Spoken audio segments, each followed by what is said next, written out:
Sang Pei-Tsie était mal partie dans la vie.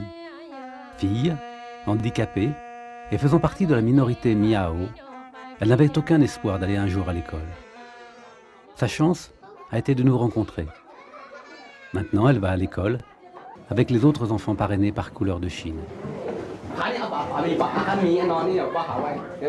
Comme elle, beaucoup de petites filles Miao du Guangxi n'avaient aucune possibilité de recevoir une éducation primaire. Elles ont dorénavant un parrain ou une marraine qui assure financièrement leur scolarité.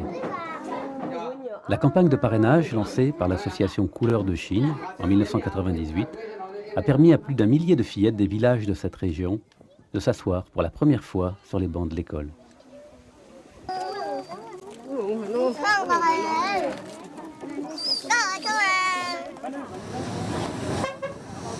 Nous voici au cœur des montagnes Miao, loin des grandes villes. La bourgade de Danyang est peuplée de minorités Miao, Yao et Dong qui vivent dans les villages des montagnes entourés de rizières en terrasse. Isolés du monde moderne, les Miao et les Dong ont conservé leurs traditions culinaires et vestimentaires. Les femmes portent couramment les habits traditionnels somptueusement colorés. Les Miao tissent eux-mêmes leurs vêtements de coton, qu'ils teignent à l'indigo et frappent ensuite avec un maillet pour leur donner un aspect brillant. Cela rend aussi le tissu imperméable et plus résistant.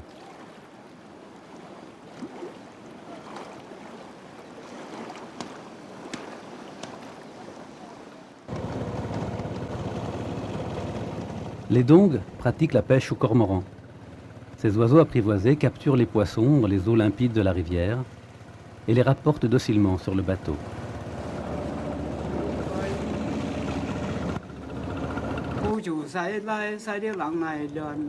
Les villages ne sont pas accessibles par la route. Ici, la plupart des transports se font à pied, sur de petits sentiers de montagne.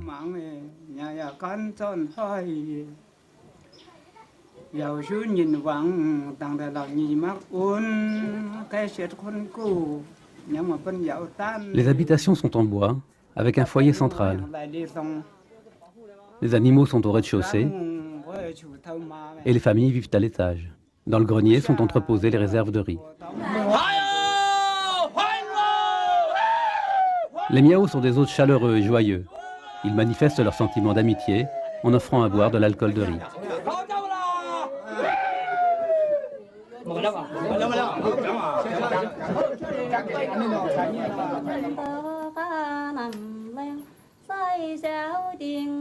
C'est l'automne, la saison de la récolte.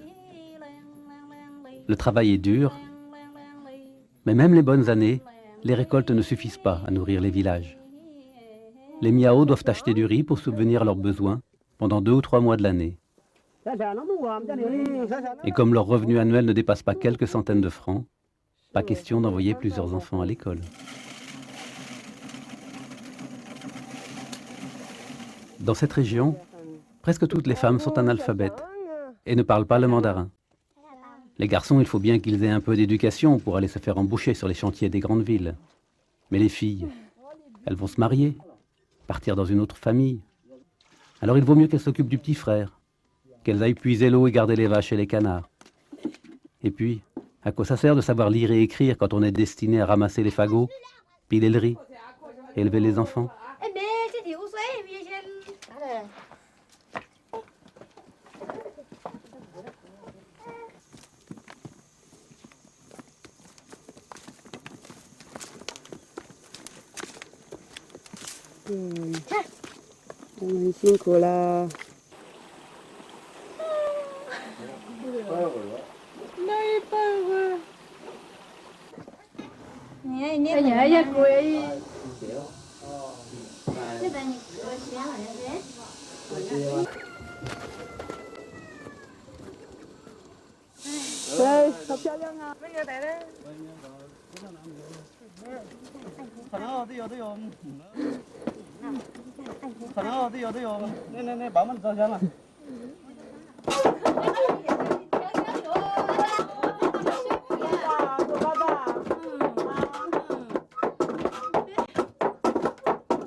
Chín trứng cả ơn.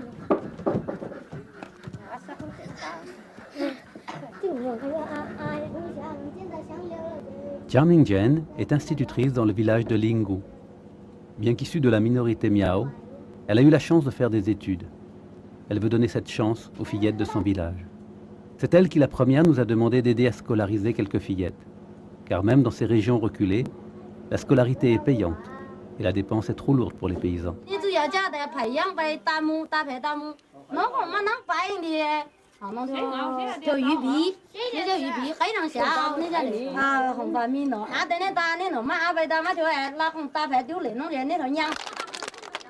Aujourd'hui, dans le village de Lingu, 60 petites filles sont parrainées et vont à l'école.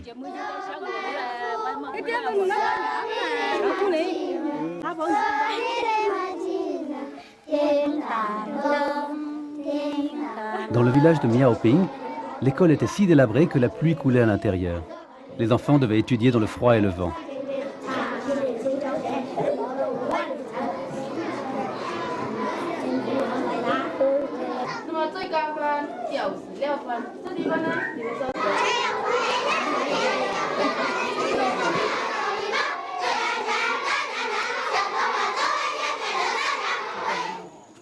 Quant au collège de Danyang, les dortoirs y sont en piteux état. Les murs sont à claire-voie et des morceaux de plafond tombent sur les lits des pensionnaires. Là aussi, il y a beaucoup à faire. Quelques collégiennes seulement ont pu être parrainées à ce jour.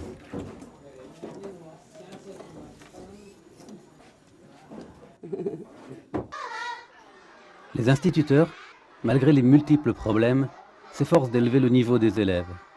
Les fillettes parrainées s'appliquent à l'étude car elles connaissent la chance inespérée qu'elles ont de pouvoir étudier.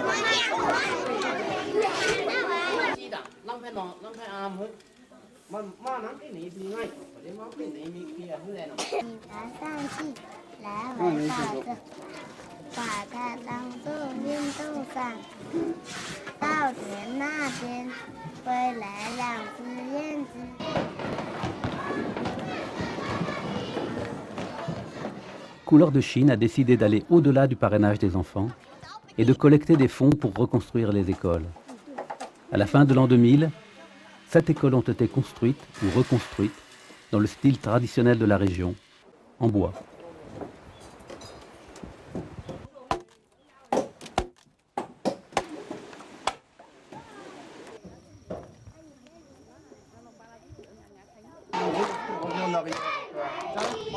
Des parrains viennent de France rencontrer leurs filleuls dans les villages.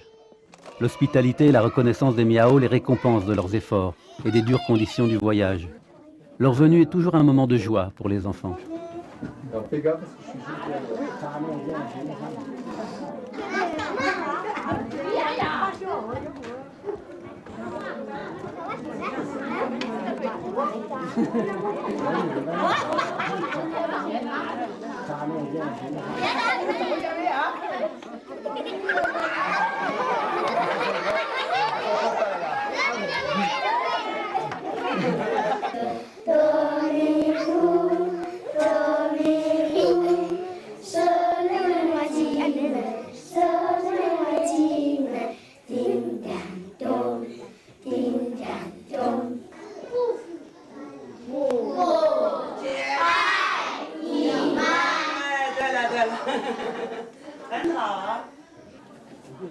Les parrains apportent des cadeaux et les parents des fillettes leur offrent aussi des cadeaux.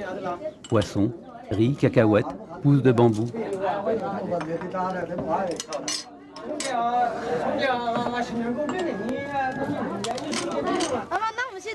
Nous n'avons rien d'autre à vous offrir que les produits de nos montagnes, disent-ils en s'excusant.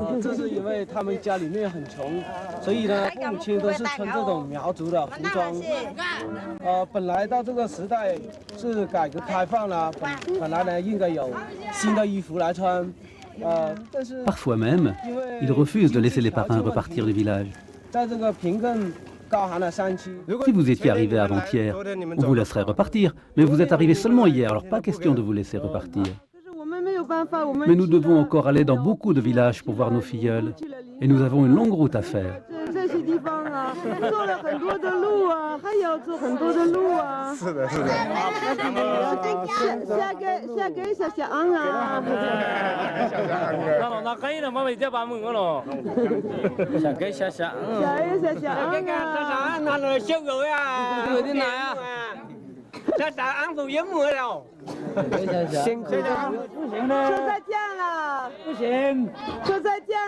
Au revoir les amis, nous reviendrons.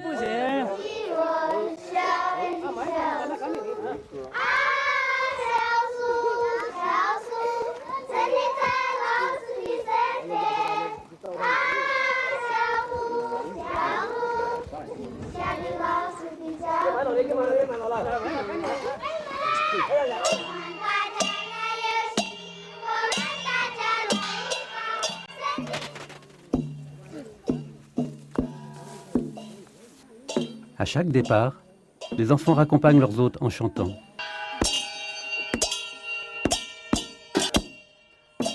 Et les instituteurs font éclater des pétards.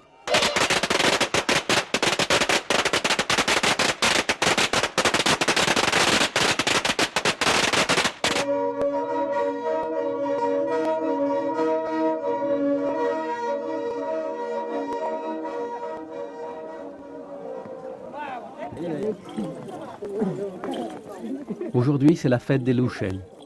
Elle réunit tous les villageois des environs, parés de leurs plus beaux costumes. Ce jour-là, on célèbre le nouvel an Miao.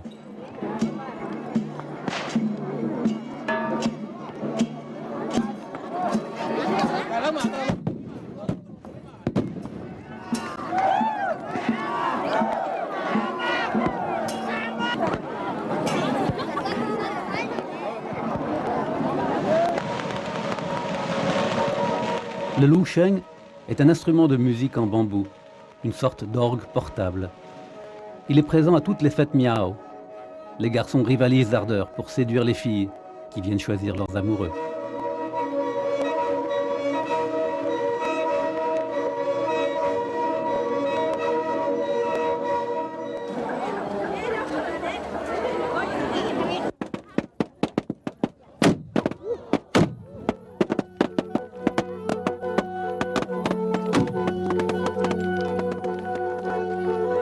Les jeunes Dong, eux, se rencontrent en dansant et en chantant à la fête Sanyue-san, qui est la fête des amoureux, le 3e jour du 3e mois.